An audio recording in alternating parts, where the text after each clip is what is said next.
the Toronto Star, I'm Sabah Itazaz, and this matters.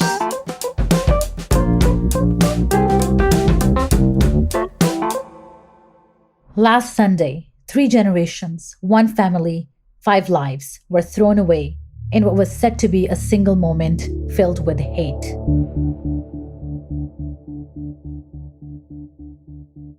It's hard to talk about the horror and sadness of the past few weeks.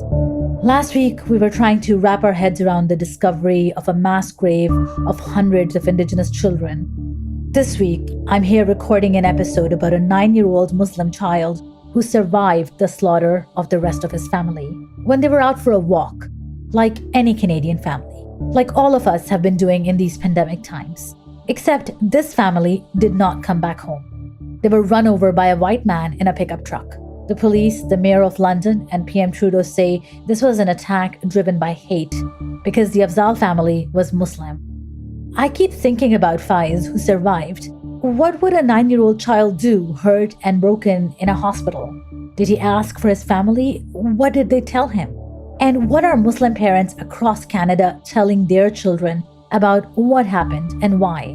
And what does Canada need to ask itself? Because despite all the political platitudes and promises, Islamophobia did not stop.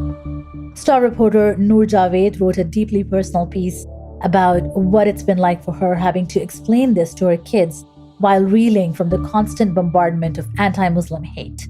And she's here now to speak about that and what many Muslim women across Canada are feeling right now.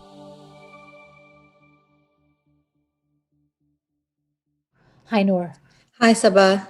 Thanks for having me. I feel like I almost don't want to start, and I already know the answer to this. We've been talking through this heavy, difficult week, but I do want to start with a checking in. How are you doing, and what's been going through your mind this week as we've seen these terrible events unfolding? Thanks for the check-in. Yeah, it's been a very difficult week for the Muslim community.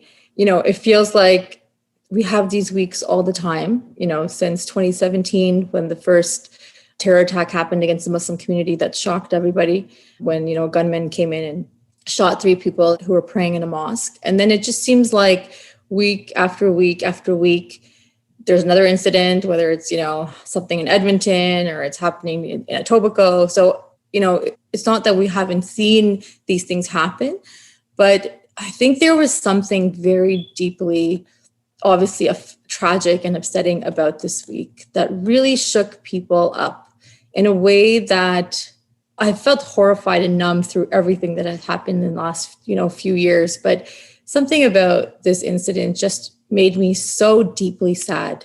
And I think more than upset or scared, I've just been so sad. Yeah, same.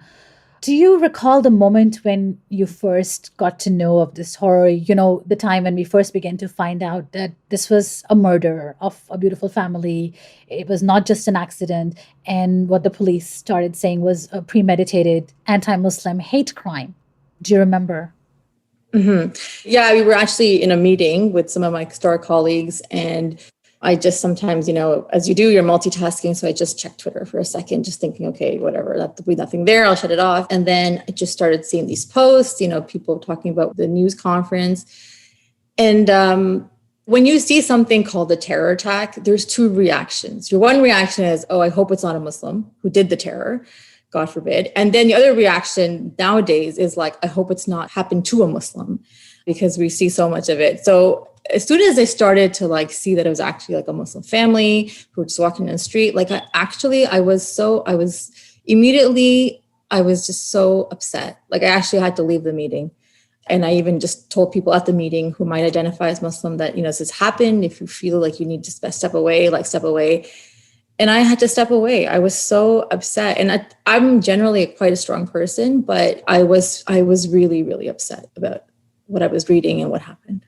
And you've had to be a strong person. You mentioned that you've had to talk to your kids about this, and they're 7 and 10, right? Mm-hmm. Yeah, I have 3 kids, 7, 10, and 2. Wow. What was that like? How does someone even begin to explain something like this to little children, which is a conversation I feel many in the Muslim community must be trying to have right now? Yeah, I actually tweeted out right away, how do I have this conversation with my children? Because I have my daughter, she's 10, and she's like she's, I guess just from watching myself, like she's very aware of things around her, and she looks at the paper every morning because we get it at home.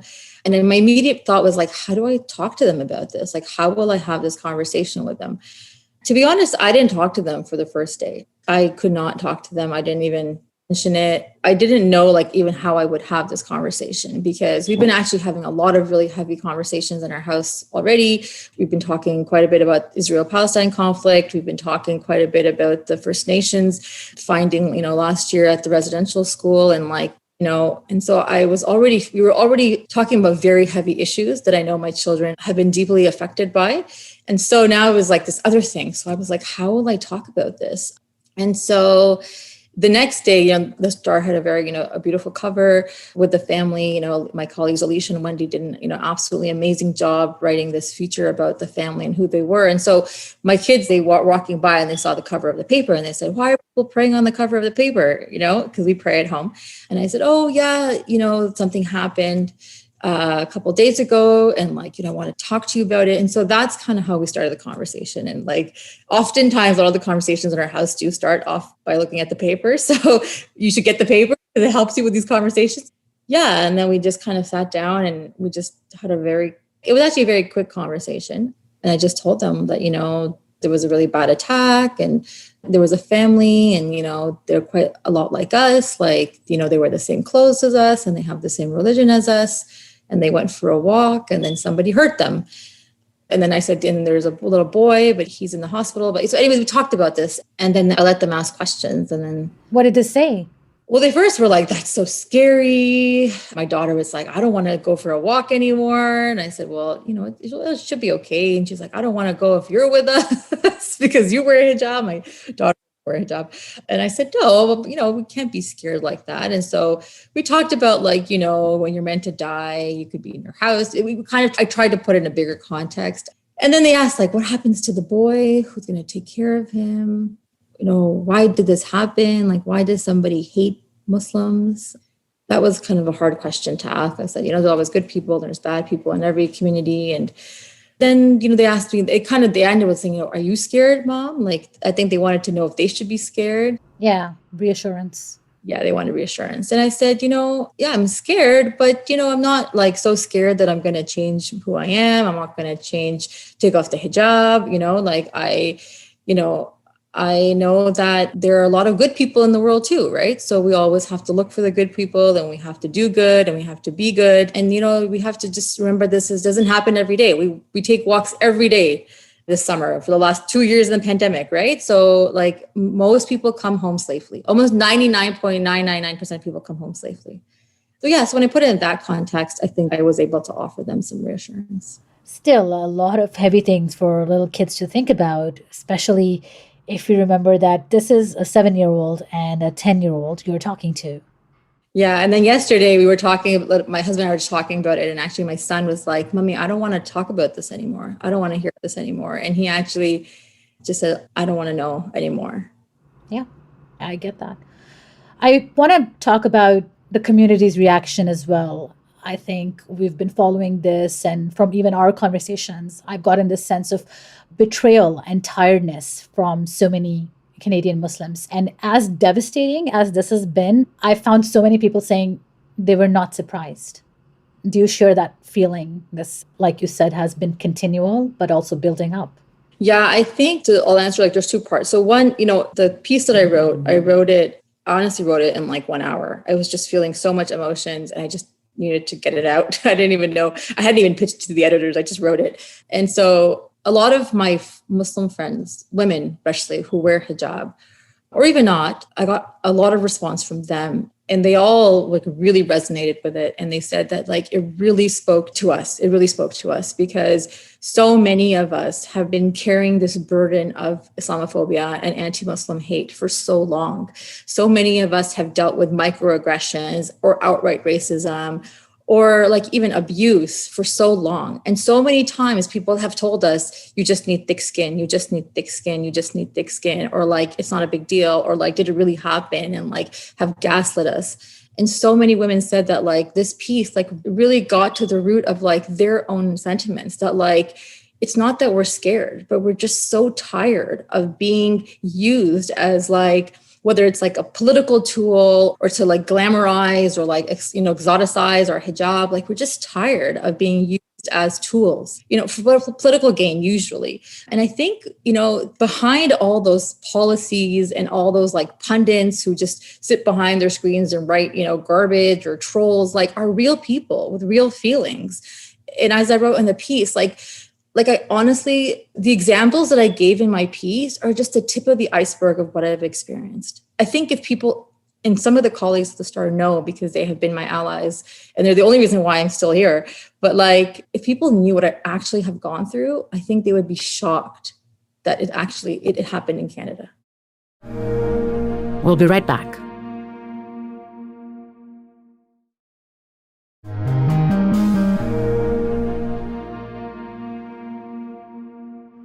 And I can't even imagine the incredible strength that it must have taken to write this. And you're speaking about it and how it's been resounding with so many women. And I remember from the piece, you talked about trying to count the number of times you've experienced hate and had to stop at 30 because you could have gone on. Yeah, I could go on. I mean, it's so funny because my sister called me last night and we were talking and she's like, wow, you went so easy on everybody. Like you forgot this incident and this one and this one and this one and this one. And she listed like in our like 5-minute conversation, like 10 more that she could remember that I had like gone to her in tears or whatever. Yeah, it's been very difficult. Like maybe because I was one of the first visible Muslim women in Canadian media in Toronto, in the GTA at least. It's been very difficult it's been a very difficult ride. I'm not going to lie. Like I have faced a lot of Islamophobia. Yeah, you find like, it's sad. Like it's not what I thought when I got into the field, but I guess you develop thick skin, like I said in the piece. That's what they tell you. And you also try to keep your sights on the end goal. Like, why am I here? I want to like make a difference. I know I have, a unique perspective, or even just like, I know I'm good at my job. Like, I know I'm a good journalist. I don't really need validation from people outside, but it takes many years to get there. Are you able to share any examples? I know you talked about it with your sister. You wrote about it. Anything that you feel really affected you or that resounds with you or was resounding with you particularly this week? There's a lot that I don't really want to get into, but there was one that like, I think really opened the eyes of some of my colleagues at the start when I was writing stories on the York Region District School Board a few years ago. And we wrote a piece around a principal at the time a principal from the school board who had posted a lot of anti-Muslim, anti-refugee, anti-Syrian things on her Facebook page. Someone had come across it in that community, in her school community, and had sent it to me. And so we wrote a story about this very anti-Muslim principal at the school. That article was like part of like 100 articles that we wrote about the York Region School Board and their problems with racism and equity and diversity. Because of that one piece, and I actually wrote that piece with my colleague, Chris Rashawi, I was targeted through so many different ways. Like there was, and Chris and I wrote it together, and Chris is one of my best friends in the newsroom, but she's also a white woman. Based on that article, there was a smear campaign launched against me that basically parents who were upset by my characterization of the principal, like basically started calling me terrorist and ISIS and like all these things, and launched like a whole slew of smear campaigns against me, only me, not Chris, and basically sent these emails and letters to every newsroom in Canada calling me like these horrible things, naming me basically. And then they went to press council and they like really tried to come after me. And their whole thing was that Noor is a terrorist, Noor is this, Noor is Sharia, Noor is whatever they thought was bad. Yeah. And, Chris and I were just like so shocked. And I mean, she was really just like, it really showed the newsroom the benefit of white privilege, because we were both had bylines on that story, but nobody went after her. And I just got a barrage of hate. So I'm laughing, but it was a very like difficult thing. I've been through some stuff, and I know that my experience and yours is vastly different. I'm relatively new here. I don't wear culturally or religiously identifiable clothes as much, but I am a brown woman with a Muslim name, and I'm already losing count of some of the things that have been said to me in jest or online by people who don't like me, I guess. I was once asked as a joke if I came here on a camel. Other times, as soon as I identify myself or say that I'm from Pakistan, I'm immediately asked about the Taliban because what else is a journalist from Pakistan going to have to talk about? And these are the kind of things that come to people's minds when they think of Muslims. I think that's how the anti Muslim hate is fueled, isn't it? From these kind of tropes. Yeah, from stereotypes and just I think years of like, politicians and media pundits and we know very like anti-Muslim newspapers and media and columnists within our own country. Like we can all refer to a piece we read there. We're like, I can't believe this was in Canada. And also just the policies that we see, even now in Quebec, with Bill 21. Bill 21, yeah, that doesn't allow people to wear, I guess it's like overt symbols of their faith and work in public sector jobs. I mean, so that's not only just Muslims, but that affects many different faiths. Like that fact that that law exists and the fact that it has so much public support, you have to question that, right? So it's not just like, it's all those things together, right? And the fact that like, there's no real crackdown on extremism online, right? So all these people get together and we see so many like hate groups and hate kind of like websites and things, and they're just perpetuating and there's no stopping it, right? And I think a lot of those ideas fester there and then they manifest into violence. That's why I didn't answer your question earlier. People are also so frustrated, right? Because it's like you have government officials that show up to every vigil, that show up to every Eid, Eid the prayer, that know how to say Assalamu alaikum.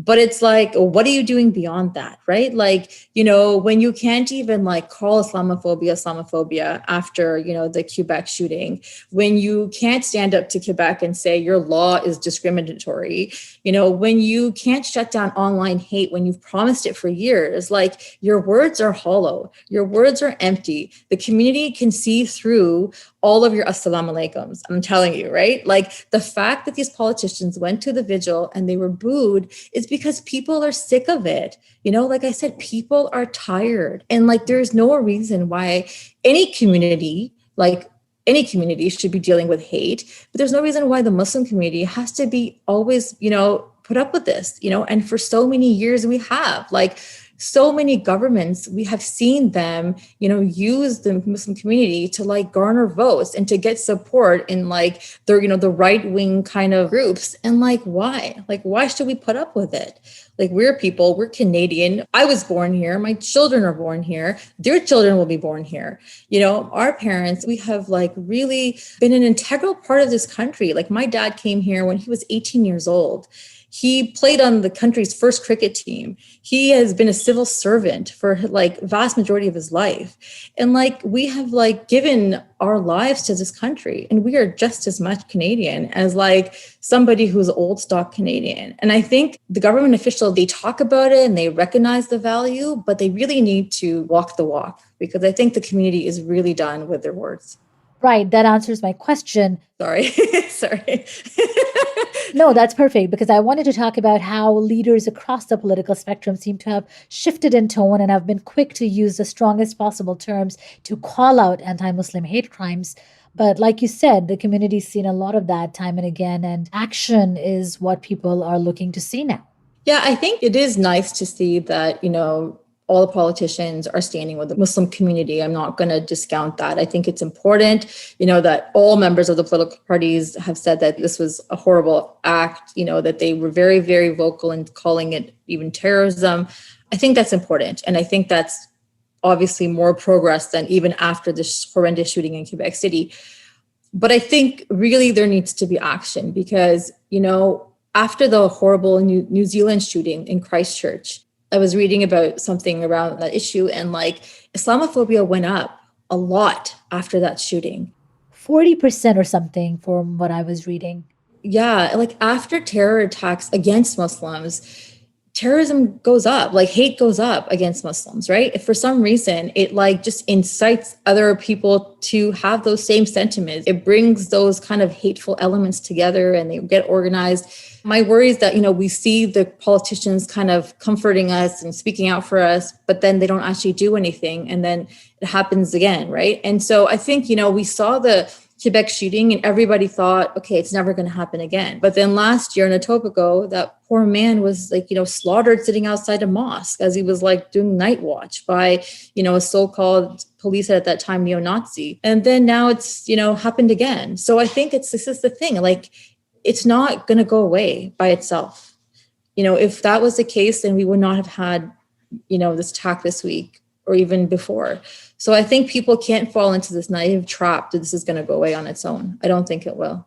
And Noor, I started off with asking about how you were feeling and how Canadian Muslims are feeling. I want to end with that as well. Honestly, I've been thinking about last year when I was walking around in my traditional shalwar kameez, when I saw that picture of the Afzaal family. And I think so many of us have imagined ourselves or our loved ones in that place at some point during this entire episode. And there's been such an immense psychological and emotional toll on the community. And like you said, there's such a sense of hurt and sort of almost betrayal, right? And I've been concerned and looking at a lot of people, a lot of visibly Muslim women who wear hijabs or Pakistani shalwar kameez, and they've been showing fear or they've been afraid to go out on walks even, which is something all of us have been doing during this pandemic to keep us sane.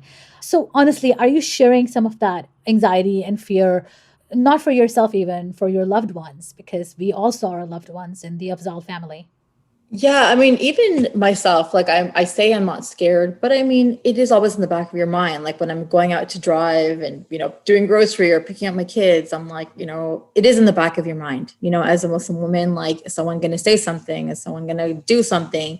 Yeah, I mean, you're right. Like I shouldn't discount the fear because a lot of Muslim women are scared. A lot of Muslim women I've seen on different forums or my friends have talked about like, I am scared to go for a walk. I'm scared for my mother to go for a walk. I told my mother to be careful. I've had this own conversation with my own mom. I said, Mom, you go for walks every day. You wear hijab, like just make sure you don't go alone. Make sure you go with dad or my brother. Yeah. I mean, even if you try to be brave, it does put fear in you because like, you don't know the people that you're going to see on the street and how they might react.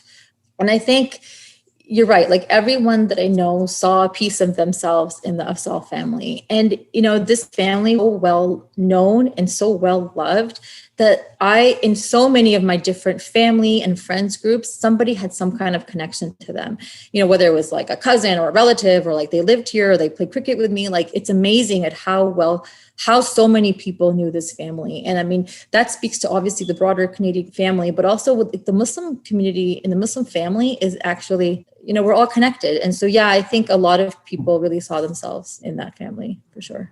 Noor, I know that it's not easy to talk about any of this or to write about any of this. So I thank you for this conversation and for sharing what you did. Thank you, Saba. Thanks for having me. That was Noor Javed, a journalist with the Toronto Star. For those experiencing grief, confusion, and trauma as a result of these events, Naseeha provides mental health tools to the Muslim community. You can call for support at 1-866-627-3342. That's 1-866-627-3342. That's it for today. Thanks so much for listening. This Matters is hosted and produced by me, Sabai Tazaz, Adrian Chung, and Raju Mutter. Produced and mixed by Sean Pattenden, and our director of programming is JP Fozo. Our show theme music is by So-Called, and our episode music is by Mike DeAngelis. We want to hear what stories matter to you. Please send us comments, questions, or ideas to thismatters@thestar.ca. Please consider supporting the journalism the Toronto Star newsroom does at thestar.com. And don't forget to subscribe to This Matters on Apple Podcasts, Spotify, or wherever you listen to your favorite podcasts. Let's talk soon.